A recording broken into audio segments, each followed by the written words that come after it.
محترم ناظرین کرام، السلام علیکم۔ ہارون رشید کا ایک بیٹا تھا جس کی عمر تقریباً 16 سال کی تھی۔ وہ بہت کثرت سے زاہدوں اور بزرگوں کی مجلس میں رہا کرتا تھا اور اکثر قبرستان چلا جاتا تھا۔ وہاں جا کر کہتا تھا کہ تم لوگ ہم سے پہلے دنیا میں تھے، دنیا کے مالک تھے، لیکن اس دنیا نے تمہیں نجات نہ دی حتیٰ کہ تم قبروں میں پہنچ گئے۔ کاش مجھے کسی طرح خبر ہوتی کہ تم پر کیا گزر رہی ہے اور تم سے کیا کیا سوال و جواب ہوئے ہیں۔ اور اکثر یہ شعر پڑھا کرتا تھا کہ مجھے جنازے ہر دن ڈراتے ہیں اور مرنے والوں پر رونے والوں کی آوازیں مجھے غمگین رکھتی ہیں۔ ایک دن وہ اپنے باپ بادشاہ کی مجلس میں آیا۔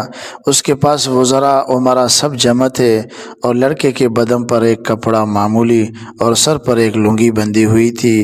اراکین سلطنت آپس میں کہنے لگے کہ اس پاگل لڑکے کی حرکتوں نے امیر المومنین کو بھی دوسرے بادشاہوں کی نظر میں ذلیل کر دیا۔ اگر امیر المومنین اس کو تنبیہ کرے تو شاید یہ اپنی اس حالت سے باز آ جائے۔ امیر المومنین نے یہ بات سن کر اس سے کہا کہ بیٹا تو نے مجھے لوگوں کی نگاہ میں ذلیل کر رکھا ہے۔ اس نے یہ بات سن کر باپ کو تو کوئی جواب نہیں دیا، لیکن ایک پرندہ وہاں بیٹھا تھا۔ اس کو کہا کہ اس ذات کا واسطہ جس نے تجھے پیدا کیا ہے تو میرے ہاتھ پر آ کر بیٹھ جا۔ وہ پرندہ وہاں سے اڑ کر اس کے ہاتھ پر آ کر بیٹھ گیا۔ پھر کہا کہ اب اپنی جگہ پر چلا جا۔ وہ ہاتھ پر سے اڑ کر اپنی جگہ چلا گیا۔ اس کے بعد اس نے عرض کیا کہ ابا جان، اصل میں آپ دنیا سے جو محبت کر رہے ہیں اس نے مجھے رسوا کر رکھا ہے۔ اب میں نے یہ ارادہ کر لیا ہے کہ آپ سے جدائی اختیار کر لوں۔ یہ کہہ کر وہاں سے چل دیا اور ایک قرآن شریف صرف اپنے ساتھ لیا۔ چلتے ہوئے ماں نے ایک بہت قیمتی انگوٹھی بھی اس کو دے دی کہ ضرورت کے وقت اس کو بیچ کر کام میں لائے۔ وہ یہاں سے چل کر بصرہ پہنچ گیا اور مزدوری میں کام کرنے لگا۔ ہفتے میں صرف ایک دن مزدوری کرتا تھا اور 8 دن تک وہ مزدوری کے پیسے خرچ کرتا تھا اور 8ویں دن پھر مزدوری کو نکلتا اور 1 درہم اور 1 دانک یعنی درہم کا چھٹا حصہ مزدوری لیتا۔ اس سے کم یا زیادہ نہ لیتا، 1 دانک روزانہ خرچ کرتا۔ ابو عامر بصری رحمۃ اللہ علیہ کہتے ہیں کہ میری ایک دیوار گر گئی تھی۔ اس کو بنوانے کے لیے میں کسی معمار کی تلاش میں نکلا۔ کسی نے بتایا کہ یہ شخص بھی تعمیر کا کام کرتا ہے۔ میں نے دیکھا کہ نہایت خوبصورت لڑکا بیٹھا ہے، ایک زنبیل پاس رکھی ہے اور قرآن شریف دے کر پڑھ رہا ہے۔ میں نے اس سے پوچھا کہ لڑکے مزدوری کرو گے؟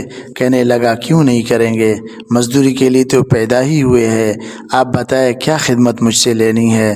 میں نے کہا گارے اور مٹی کا کام لینا ہے۔ اس نے کہا کہ 1 درہم اور 1 دانک مزدوری ہوگی اور نماز کے اوقات میں کام نہیں کروں گا، مجھے نماز کے لیے جانا ہوگا۔ میں نے اس کی دونوں شرطیں منظور کر لی اور اس کو لا کر کام پر لگا دیا۔ مغرب کے وقت جب میں نے دیکھا تو اس نے 10 آدمیوں کے بقدر کام کیا۔ میں نے اس کو مزدوری میں 2 درہم دیے۔ اس نے شرط سے زائد لینے سے انکار کر دیا اور 1 درہم اور 1 دانک لے کر چلا گیا۔ دوسرے دن میں پھر اس کی تلاش میں نکلا، وہ مجھے کہیں نہ ملا۔ میں نے لوگوں سے تحقیق کیا کہ ایسی صورت کا ایک لڑکا مزدوری کیا کرتا تھا، کسی کو معلوم ہے کہ وہ کہاں ملے گا؟ لوگوں نے بتایا کہ وہ صرف ہفتے کے دن ہی مزدوری کرتا ہے، اس سے پہلے تمہیں کہیں نہیں ملے گا۔ مجھے اس کے کام کو دیکھ کر ایسی رغبت ہوئی کہ میں نے 8 دن کو اپنی تعمیر بند کر دی اور ہفتے کے دن اس کی تلاش کو نکلا۔ وہ اسی طرح بیٹھا قرآن شریف پڑھتا ہوا ملا۔ میں نے سلام کیا اور مزدوری کرنے کو کہا۔ اس نے وہی پہلی 2 شرطیں بیان کی، میں نے منظور کر لی۔ وہ میرے ساتھ آ کر کام میں لگ گیا۔ مجھے اس پر حیرت ہو رہی تھی کہ پچھلے ہفتے کو اس اکیلے آدمی نے 10 آدمیوں کا کام کس طرح کر لیا۔ اسی لیے اس مرتبہ میں کسی طرح چھپ کر وہ مجھے نہ دیکھے، اس کے کام کرنے کا طریقہ دیکھا تو یہ منظر دیکھا کہ وہ ہاتھ میں گارا لے کر دیوار پر ڈالتا ہے اور پتھر اپنے آپ ہی ایک دوسرے کے ساتھ جڑتے چلے جاتے ہیں۔ مجھے یقین ہو گیا کہ یہ کوئی اللہ کا ولی ہے اور اللہ کے ولی کے کاموں کی غیب سے مدد ہوتی ہے۔ جب شام ہوئی تو میں نے اس کو 3 درہم دینا چاہا، اس نے لینے سے انکار کر دیا۔ میں نے اتنے درہم کیا کرنا، اور 1 درہم اور 1 دینار لے کر چلا گیا۔ میں نے 1 ہفتہ پھر انتظار کیا، اور تیسرے ہفتے کو پھر میں اس کی تلاش میں نکلا، مگر وہ مجھے نہ ملا۔ میں نے لوگوں سے تحقیق کیا، ایک شخص نے بتایا کہ وہ 3 دن سے بیمار ہے، فلان ویرانہ جنگل میں پڑا ہے۔ میں نے ایک شخص کو اجرت دے کر اس پر راضی کیا کہ وہ مجھے اس جنگل پہنچا دے۔ وہ مجھے ساتھ لے کر اس جنگل ویران میں پہنچا دیا تو میں نے دیکھا کہ وہ بے ہوش پڑا ہے، آدھی اینٹ کا ٹکڑا سر کے نیچے رکھا ہوا ہے۔ میں نے اس کو سلام کیا، اس نے جواب نہ دیا۔ میں نے دوسری مرتبہ سلام کیا تو اس نے آنکھ کھولی اور مجھے پہچان لیا۔ میں نے جلدی سے اس کا سر اینٹ پر سے اٹھا کر اپنی گود میں رکھ لیا۔ اس نے سر ہٹا لیا اور چند شعر پڑھے، جن میں سے 2 کا ترجمہ یہ ہے کہ میرے دوست، دنیا کی نعمتوں سے دھوکہ میں نہ پڑ، عمر ختم ہوتی جا رہی ہے اور یہ نعمتیں سب ختم ہو جائیں گے۔ جب تو کوئی جنازہ لے کر قبرستان میں جا تو یہ سوچتا رہا کر کہ تیرا بھی ایک دن اسی طرح جنازہ اٹھایا جائے گا۔ اس کے بعد اس نے مجھ سے کہا کہ ابو عامر، جب میری روح نکل جائے تو مجھے نہلا کر میرے اسی کپڑوں میں کفن دے دینا۔ میں نے کہا کہ میرے محبوب، اس میں کیا حرج ہے کہ میں تیرے کفن کے لیے نئے کپڑے لے آؤں؟ اس نے جواب دیا کہ نئے کپڑوں کے لیے زندہ لوگ زیادہ مستحق ہے۔ یہ جواب حضرت ابوبکر صدیق رضی اللہ تعالی عنہ کا جواب ہے۔ انہوں نے بھی اپنے وصال کے وقت یہی فرمائش کی تھی کہ میری انہی چادروں میں کفن دے دینا، اور جب ان سے نئے کپڑے کی اجازت چاہی گئی تو انہوں نے یہی جواب دیا تھا۔ لڑکے نے کہا کہ کفن تو پرانا ہو یا نیا، بہرحال بوسیدہ ہو جائے گا۔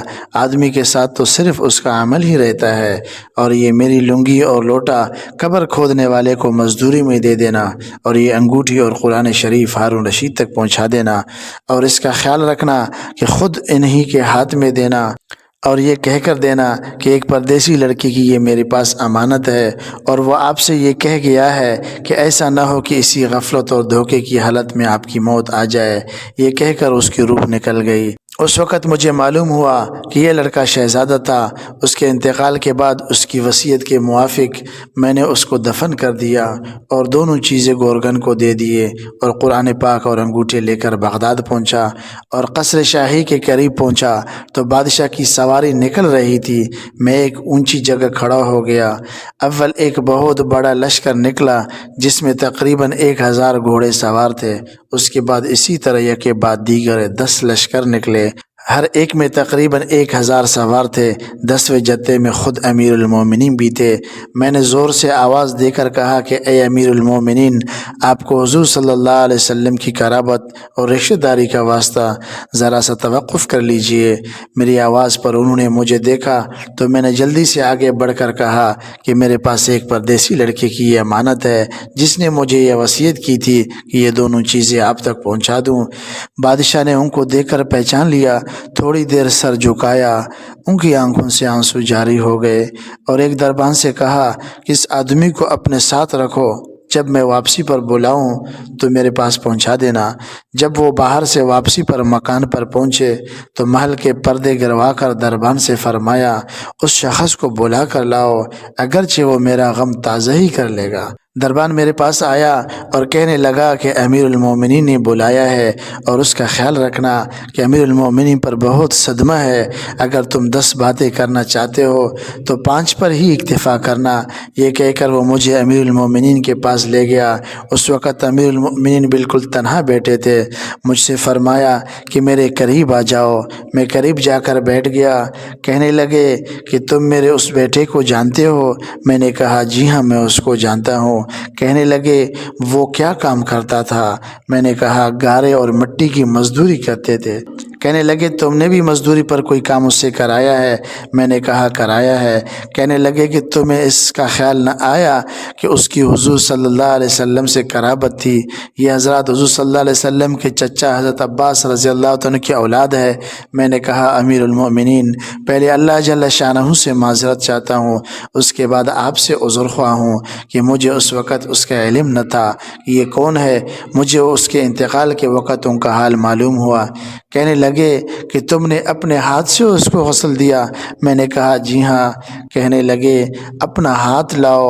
میرا ہاتھ لے کر اپنے سینے پر رکھ دیا اور چند شعر پڑھے جن کا ترجمہ یہ ہے کہ اے وہ مسافر جس پر میرا دل پگھل رہا ہے اور میری آنکھیں اس پر آنسو بہا رہی ہے، اے وہ شخص جس کا مکان قبر دور ہے لیکن اس کا غم میرے قریب ہے، بے شک موت ہر اچھے سے اچھے عیش کو مقدر کر دیتی ہے۔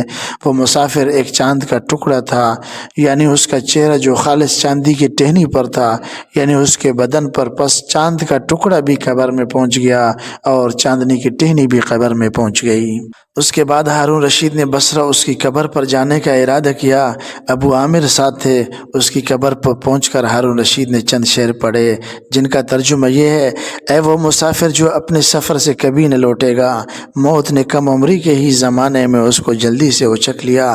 اے میری آنکھوں کی ٹھنڈک، تو میرے لیے انس اور دل کا چین تھا، لمبی راتوں میں بھی اور مختصر راتوں میں بھی تو نے موت کا وہ پیالہ پیا ہے جس کو عنقریب تیرا باپ بڑھاپے کی حالت میں پیے گا، بلکہ دنیا کا ہر آدمی اس کو پیے گا، چاہے وہ جنگل کا رہنے والا ہو یا شہر کا رہنے والا، پس سب تعریفیں اسی وحدہ لا شریک کے لیے ہے جس کی لکھی ہوئی تقدیر کی یہ کرشمہ ہے۔ ابو عامر کہتے ہیں کہ اس کے بعد جو رات آئی تو جب میں اپنے وظائف پورے کر کے لیٹا ہی تھا کہ میں نے خواب میں ایک نور کا قبہ دیکھا جس کے اوپر ابر کی طرح نور ہی نور پھیل رہا ہے۔ اس نور کے ابر میں سے اس لڑکے نے مجھے آواز دے کر کہا کہ اے ابو عامر، تمہیں حق تعالی شانہ جزائے خیر عطا فرمائے، تم نے میری تجہیز و تکفین کی اور میری وصیت پوری کی۔ میں نے اس سے پوچھا کہ میرے پیارے تیرا کیا حال گزرا؟ کہنے لگا کہ میں ایسے مولا کی طرف پہنچا ہوں جو بہت کریم ہے اور مجھ سے بہت راضی ہے۔ مجھے اس مالک نے وہ چیزیں عطا کی جو نہ کبھی کسی آنکھ نے دیکھے، نہ کان نے سنے، نہ کسی آدمی کے دل پر ان کا خیال گزرا۔ حضرت عبداللہ بن مسعود رضی اللہ عنہ فرماتے ہیں کہ تورات میں لکھا ہے کہ حق تعالی شانہ نے ان لوگوں کے لیے جن کے پہلو رات کو خوابگاہوں سے دور رہتے ہیں، یعنی تہجد گزاروں کے لیے وہ چیزیں تیار کر رکھی ہیں جن کو نہ کسی آنکھ نے دیکھا، نہ کان نے سنا، نہ کسی آدمی کے دل پر ان کا خیال گزرا، نہ ان کو کوئی مقرب فرشتہ جانتا ہے، نہ کوئی نبی اور رسول جانتا ہے۔ اور یہ مضمون قرآن پاک میں بھی ہے کہ کسی شخص کو خبر نہیں جو آنکھوں کی ٹھنڈک کا سامان ایسے لوگوں کے لیے خزانہ غیب میں موجود ہے۔ کسی شخص نے ہارون رشید سے اس کے لڑکے کے متعلق سوال کیا تو انہوں نے بتایا کہ میرے بادشاہ ہونے سے پہلے یہ لڑکا پیدا ہوا تھا، بہت اچھی تربیت پائی تھی، قرآن پاک بھی پڑھا تھا اور علوم بھی پڑھے تھے۔ جب میں بادشاہ بن گیا تو یہ مجھے چھوڑ کر چلا گیا تھا، میری دنیا سے اس نے کوئی راحت نہ اٹھائی۔ چلتے وقت میں نے ہی اس کی ماں سے کہا تھا کہ اس کو یہ انگوٹھی دے دے۔ اس انگوٹھی کا یاقوت بہت زیادہ قیمتی تھا مگر یہ اس کو بھی کام میں نہ لایا، مرتے وقت واپس کر گیا۔ یہ لڑکا اپنی والدہ کا بڑا فرمان بردار تھا۔ محترم ناظرین کرام، ہم اسلامی واقعات سنتے رہتے ہیں مگر ایسے واقعات سننے سے انسان کا ایمان تر و تازہ ہو جاتا ہے اور اللہ رب العزت کا قرب نصیب ہو جاتا ہے۔ اللہ تبارک و تعالی ہم سب کو ان پر عمل کرنے کی توفیق عطا فرمائے۔